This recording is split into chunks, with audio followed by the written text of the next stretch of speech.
Hey everybody, so I just wanted to share a quick video. I was kind of just sitting here wondering, what's a good way that you can kind of reach people with the message of God's love when you're kind of so separated nowadays, friends and family. Everybody is kind of in their own busy life. So I figured what better way than Facebook, since we're always using our Facebook no matter what comes our way, it seems.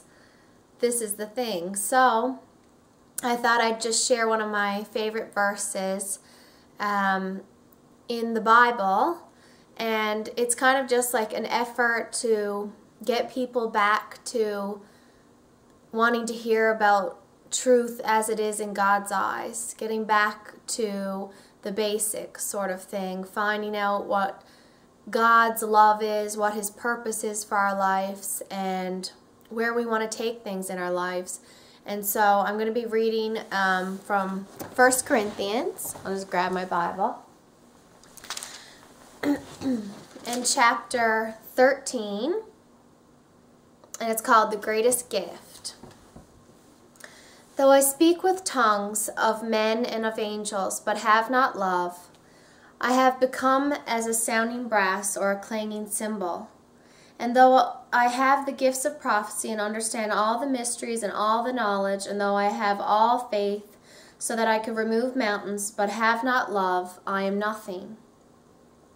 And though I bestow all my goods to feed the poor, and though I give my body to be burned, but have not love, profits me nothing. Love suffers long and is kind. Love does not envy. Love does not parade itself. It is not puffed up.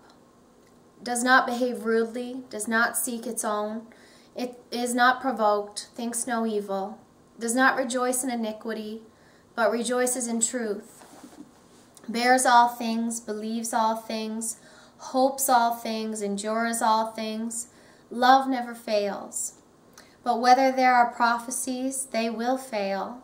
Whether there are tongues, they will cease. Whether there is knowledge, it will vanish away. For we know in part, and we prophesy in part. But when that which is perfect has come, then that which is part will be done away.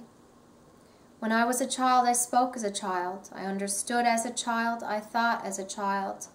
But when I became a man, I put away childish things. For now we see in a mirror, dimly, but then face to face.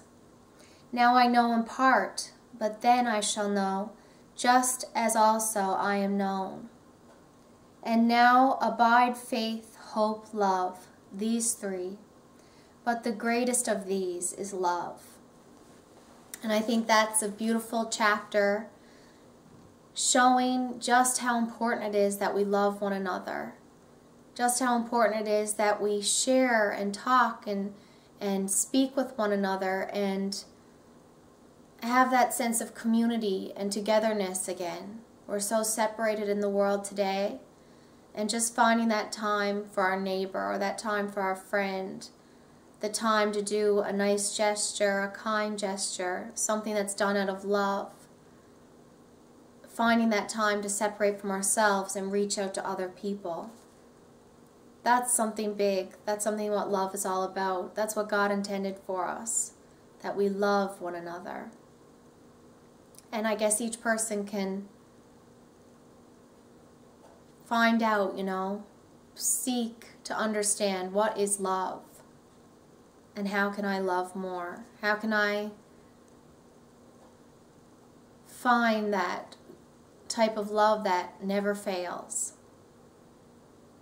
God's love, and it never fails. Before I end the video, I wanted to also invite everybody who sees this, everyone's welcome, Tuesday night at the Bay Roberts Seventh-day Adventist Church.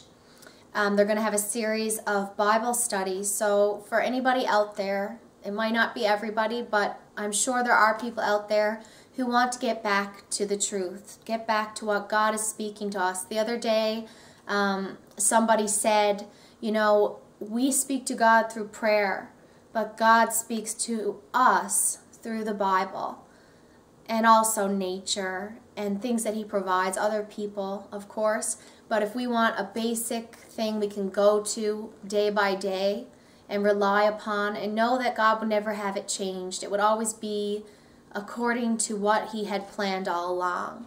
Just having faith in that and going to it, realizing this is God speaking to me because of his love for me. Opening up the pages and just searching, like you're searching for treasure almost. And then you find truth and your life is filled with this love that God portrays and God relates to us. Through his speaking to us, he speaks to us. And this is one of the ways. So with that, I just wanted to say, you know, this may seem a little bit silly to some people, and that's okay, because to some people it's going to be appreciated. So that's all that matters. I mean, we all put our things on Facebook that kind of just express a bit of what's going on in our life, I guess. And this is something that is going on in my life. Not just going on, but it's become a part of my life. God has become a part of my life. And I just want to share that with those that I love, knowing that it really can, God really can give you a life that was intended for you. One that's full of love and full of happiness. And one that's peaceful and one that you feel content. And yeah, so I just wanted to share with all of you out there, because we're all friends. It's Facebook, right? Okay.